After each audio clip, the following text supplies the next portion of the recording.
Hey guys, this is Jason coming at you. This is part 2 of our 2017 main stage setup. We'll be doing our multi in this and Kontakt and some Kontakt scripting. So let's get started.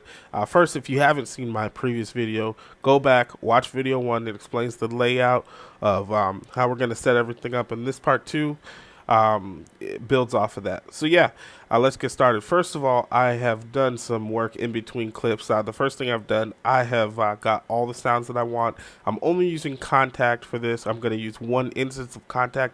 I'm going to route everything out of Kontakt correctly into main stage, so that main stage will control Kontakt, and there'll only be one instance, which helps with how Kontakt does CPU. Because if you have multiple instances of Kontakt, your CPU just goes through the roof. So does your disk. So we're using one instance. I've got it all loaded here as a multi. I saved it. I'm going to do some things here, but first call out, I've got everything loaded to start, and I've changed everything to MIDI channel 1. So you'll see as you go down each one, all of them are on MIDI channel 1. That's just how main stage works. It's going to send the keyboard information through MIDI channel 1 or whatever channel you use, but it's not going to come on multiple channels essentially. So first thing we're going to do, I'm going to show you what I got. I do not have Ivory 2 yet. I want to get it. I want to invest in it, but I just haven't gotten there yet. So in place of that, as my grand piano type sound, I have the New York Concert Grand. It's part of Complete 9. Which is something that I have. Then, of course, VG Soundtrack Guy, which is majority of my sounds, have Piano 1 Dry. Moving on, we have Piano 2 Chorus. Piano 2 Chorus, same guy. Here we have also from Complete 9's Garby Mark 1. It's an EP. It sounds amazing. Of course, we have the EP2 Dry. We have the EP2 Chorus from from the MKS 20. VG Soundtrack Guy, he also did some strings, which I just love. It kind of surprised me, but the way he did either the cutoffs or the high pass filter, it's actually a low pass filter. It just blesses me. I love it. So we got that in here. We of course have a pad, and this as well kind of threw me off guard. But when I was going through all the different patches I had and everything, I found that this French horn was actually a good sounding instrument. Mysteriously, the one from the factory library was the best one I have. Just to show how you get there, it's under Kontakt Factory Library, Orchestral, VSL Brass, and then it's right here, French horn. So yeah, that kind of surprised me. But this sounds amazing. So moving on, I have here the Trumpet Ensemble as well, which also amazed me. I didn't expect to use these, but hey, it's right here, Trumpet Ensemble. Some good trumpets. We're gonna do something in there too in a second. But moving on, we have the H synth, or the Hugo bass polyphonic synth from VG Soundtrack Guide. This is amazing. It's a staple. I need it. It's awesome. And then I have here just a simple J-pop brass sample that I made. Yeah, and that's all our sound. So the first thing we're gonna do, these two brass things, I need to edit, because what I want is one, if I solo this, you'll see here there's some red notes. Got to move those out of the way, because I can't I can't press a note and change how this is going to sound. That's how, or the articulation. That's not going to work. So these all got to be out of my 88 key range. So I'm going to move them down one by one. As I'm doing that, there's another thing that we need to make sure this does, or not this one, but the next one. So the next one is kind of the same, and you'll see it. The interface is the same, and what we need to do though, or what I need to do with it, is make sure, and I'll take care of that later off camera. Make sure that it's only working when I want it to. So my idea for there's going to be one brass channel, and the brass channel is going to be French horns when I play soft, and add the trumpets in when I play hard. So whatever velocity I play will affect how this sounds. So what I'm going to do, the simplest way is to take the samples and remove them. All right, so to do that, we're going to select sustain, which is the one we're going to use for the trumpets. Then I'm going to put selected groups only. Now we're only seeing the sustain groups samples. And I'm going to take all these and I'm going to delete them. I'm pressing the delete button. So this works from velocity 109 to 127, which is perfect. That's exactly where we want it. So as I hit the keyboard, and I've got a keyboard connected, but oh, apparently I don't. Oh, I need to solo it. That's what I need to do. So I've got a keyboard connected, and you see when I'm hitting it, um, it's not playing anything, of course, because it's not. But if I hit it extra hard, then you can see the sound it's generating. All right, so this is amazing. I'm gonna finish this up, move these red things out the way. I'm also going to get rid of these groups that I don't need off camera. I'm just gonna delete them simply, and yeah, we're all set. On to the next thing. All right, guys, we are back in main stage. So I've got edit view up here. We're chilling. This is the layout we did in the last video. And we have nothing over here, and we have no patches. So everything I do, I've said it before, is at the concert level. So the first thing we're going to do is add an instrument track. All right, it gets input from the keyboard, and then it outputs to 1 and 2 for now. So, yeah, you'll always get this warning. It's telling you blah blah blah. You're creating it at the concert level. Are you sure you want to do it? Yes, I'm sure. All right, so we have our channel strip here. Let me drag that out a little. All right, so we're going to go down to instrument. It's an AU instrument and select Kontakt. This is going to be a multi-out 16 stereo. And it's giving me this message about multi-core support. I've always just ignored it, and I've never had a problem. So that's what we're going to do. All right, it pulls up Kontakt.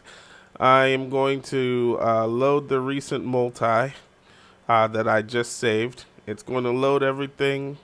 Perfect. We have what we did before, and we are all set. So, all right. The first thing that we need to do now that we're in main stage is create the outputs. The whole reason that I did picked all of these out before is so that we could do this. So there is an option in Kontakt. I think it's in files. And nope, it's not there. I need to click outputs first. Okay, it's outputs, and then come down here, I believe, and batch functions and split instruments. It's one of these. Clear output selection and create an individual channel for each loaded. This one. Beam. All right. So what it did is it created a different output for each thing we have. So you can see now it reset this output. New York Grand goes to New York Grand. Piano 1 goes to Piano 1. Chorus 2 or piano 2 goes to chorus this. So you'll see that they're listed here, 5, 6. So each one has its own output. So that means for main stage, we're going to close this. It'll add this little plus button, and I can add, I can keep pressing it to get the different outs of Kontakt. This is what I'm going to do. Off camera a little bit, but you see it creates one, this 11 through 12, 9, 10, 7, 8, etc. And that they're all in the same Kontakt instance, and they're all working off the same thing. So Kontakt's loading, you can see this is 1, 2, 3, 4, 5, 6, 7, 8, blah, blah, blah. It goes all the way over. These are aux channels, so they're nothing. So it goes all the way to 24. So 24 channels we're going to have running out of Kontakt, and they're all on MIDI channel 1. We spoke about that before, so just for an example, actually, I think I have my keyboard set to something else.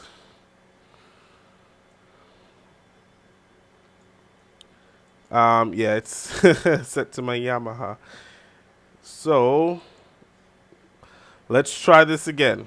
So you can see all of the sounds. And they're all coming out of my computer speaker.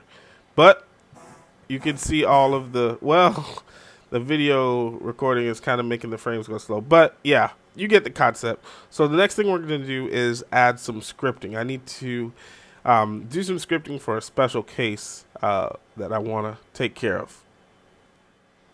All right, guys, so we're going to enter the script. This is the script. This is the whole script. What this does essentially, just looking at it, when it initializes, it gives you a UI switch in Kontakt, right? And what that essentially does is just makes a button. Yeah, just makes a button. And this says when the note is played, if this switch is on, then ignore it. Don't play it, essentially. So every time we press a note down, it doesn't register it if we have the mute button pressed. Essentially, that's what this does. But now, this is the effect it gives. So if I play a note in Kontakt, right, and as I mute it, what it's going to do is it's going to continue to play that note until I let go of the key. So when I'm trying to transition smoothly to a different sound, it's going to hold the note as long as I hold the sustain pedal or the note. And the new notes are only going to start playing once I play different notes, essentially. So it makes for a smoother transition. It is something you have to pay attention to because you could possibly hold a note and bring in all these other random notes. But what it doesn't do is I switch a sound and that sound automatically starts blaring out of nowhere. So this is, I've got to apply this to every instrument that I've got to make sure that it has this kind of switch, and this is the way we're going to mute. So we're not going to use like mute here. We're not going to use mute here, which can't be automated to my knowledge. We're going to use it that way, and it's going to work with a MIDI control, which we'll set up in the next video. So this is how you do it. I'm going to do it on my J-Pop brass thing that I made. So here we have this. I opened up the settings. I'm coming to script editor. It's going to open up this little window. What you do is you click edit here. This will bring up a place where we can add the script in. So I'm going to tab over to Sublime Text, copy this, go back to Mainstage, and put it in Mainstage. Then, now I want you to watch this area right here. I'm going to apply it so it's working. All right, so now we have our mute button. So I'm going to solo this right quick. You may or may not be able to hear it, but what you'll be able to see it.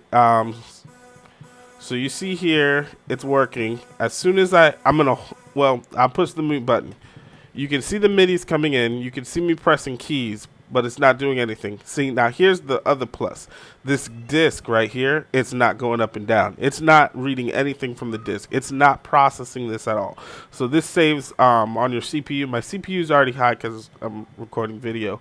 But yeah, it saves you on CPU. It saves you on disc. So this is one of the tricks to load like something with this this magnitude. I mean, it's not a lot because it's 0.82 gigs, but depending on how many things I have running at once, this voice count could go up.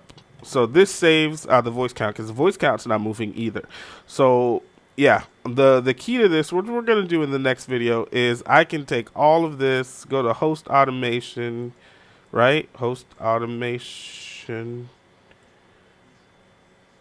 And select one of these and drag it to this. So whenever Mainstage moves this, it'll actually mute this. So that's what we're going to do in the next video.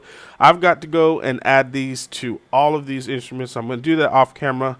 Guys, if you like this video, please subscribe. If you disliked it, hey, throw the thumbs down, leave a comment. Tell me what's going on. If you liked it, leave a like. I appreciate you watching. Thanks, guys. Have a great day. Peace.